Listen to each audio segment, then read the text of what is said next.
Hello, welcome. Thank you so much for tuning into another writing lesson. This week we've been really reading lots of different books, lots of different nonfiction books, and we've been discussing some ways that information from these nonfiction books is presented. And so I've got a new book to read to you today. Well, parts of it, most of it, I should say. There's some middle parts that we're going to just read a few sentences because I want you to get all the information from this book. And so because I'm just going to be reading parts, it's okay because we're going to get the full life cycle of a turtle. And this is called Into the Sea.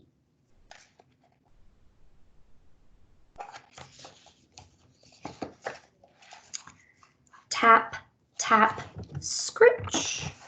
The tiny sea turtle is the last hatchling to break out of her leathery egg and crawl up the sides of a sandy nest.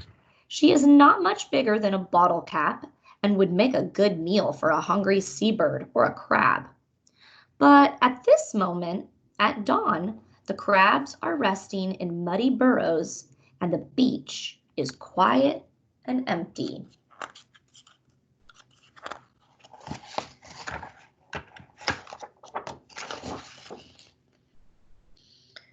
The turtle smells the sand and stares at the bright moonlight that glistens across the ocean.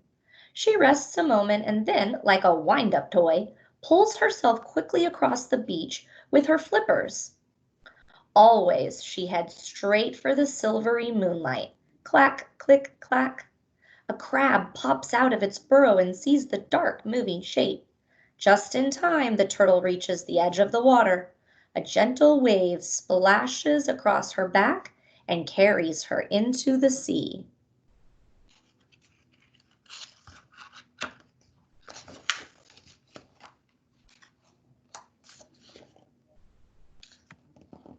Instinctively, the turtle knows how to paddle with her flippers and dive beneath the surface. She is still swimming hard when the sun moves into the sky. Every few minutes she comes up for a breath of air. Her eyesight is much better in the water.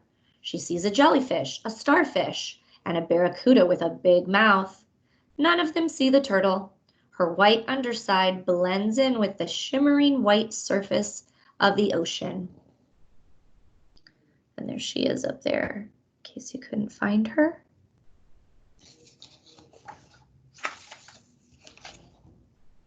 Slop, the turtle comes up for air in a patch of sargassum weed. A tiny crab and a water strider ride on the floating raft. Below, a sargassum fish uses the plant for camouflage. They all drift with the winds and current while the weeds hide them from the sharp-eyed seabirds above and the hungry fish below. The little turtle floats around in a clump for several months, eating tiny plants and animals called plankton. As the turtle grows, her shell grows with her and gets a little harder. She likes to dive into long streams of seawater that grow on the ocean bottom. Sorry, that sounded weird to me. She likes to dive into long streams of seaweed that grow on the ocean bottom. There, mussels and seahorses sift water for plankton to eat. When a strong current comes up, the seahorses grab onto the seaweed with their tails while the mussels hold onto rocks with tread-like feet. But the little turtle is not yet strong enough to swim against this current. She drifts away with the moving water.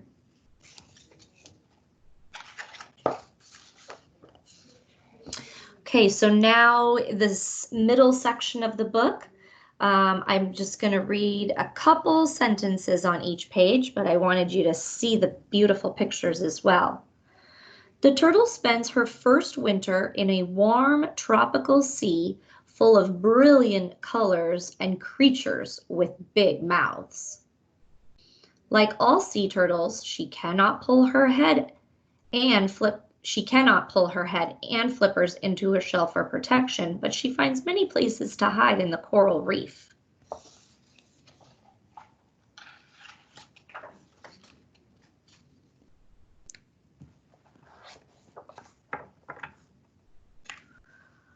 By now, the sea turtle has been in the sea for over a year.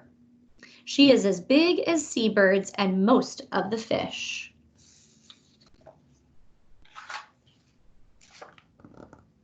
After several more years, the turtle grows into one of the biggest creatures in the sea. Sharks, however, are still a danger. Let's see, there's a few pages that we were going to skip. After a rest, the turtle follows the same familiar current through the sea. She swims many hundreds of miles in this flow of water. There are many other turtles just like her in the water. Some are male and some are female.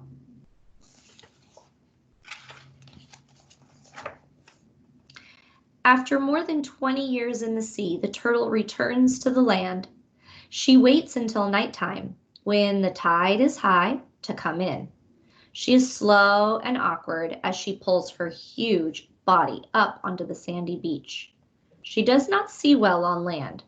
Tears stream down her cheeks as they do in the water to help her body get rid of extra salt from the sea. She pokes her nose into the sand. The turtle seems to know that she has come back to the same island where she was born. Slowly, she drags herself across the beach, and when she gets near a small bush, she stops to rest and then begins to dig a nest in the sand with her flippers. Thump, scrape, whoosh, wheeze. It is hard work as she scoops out a hole for her body and a deeper chamber for her eggs. Sand flies everywhere, covering her back and head. She works for 3 hours laying over 100 eggs and then covering them with sand.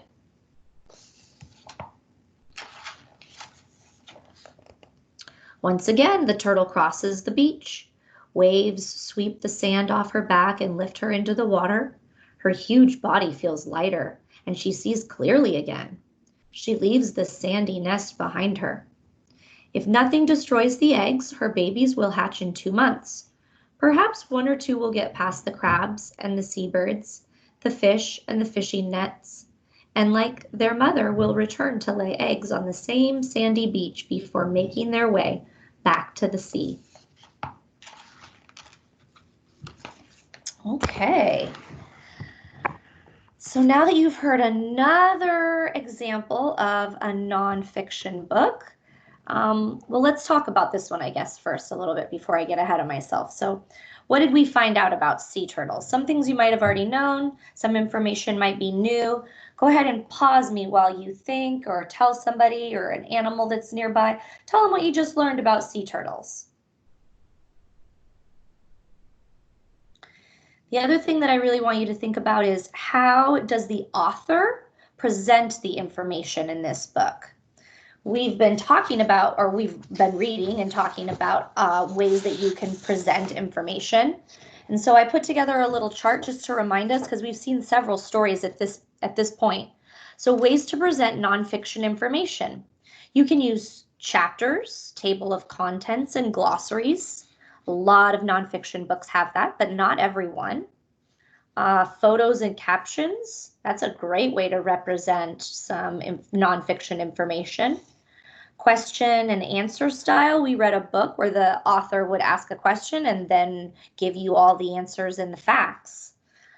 Yesterday, or the other day, I guess, we read an alphabet book that was all about endangered animals, and it was done alphabetically.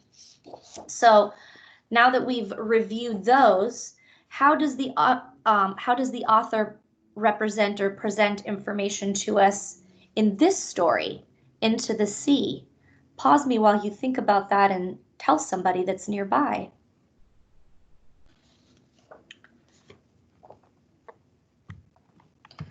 Okay, so I added to our chart that you can follow one individual, because that's what we did. We learned a lot of information about sea turtles along the way, but it was almost like you were reading a fictional story, even though everything in this book is nonfiction, is very true. But the way this author told the story, it was just following this one turtle, her whole life, finding everything out about her and learning all of these other facts about other turtles and, other turtles' lives in general. So I want to encourage you to read about an animal that you haven't read about yet in our research. And we are going to be picking an animal next week, so really just check out as many different animals as you can today. Just like the previous days, there's going to be 2 parts for writing. So the first part is spend those 15-20 minutes looking at animals online that you have not looked at yet. Something might catch your interest. All right, or if you have a book, go back to that great book if you've got one. Then after 15 to 20 minutes, you're going to pick from that list. You're going to write 1 or 2 interesting things that you found out about that animal today.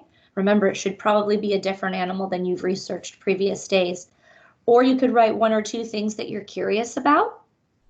And then, of course, you can add any new topics that might interest you into a writing ideas section of your book. All right.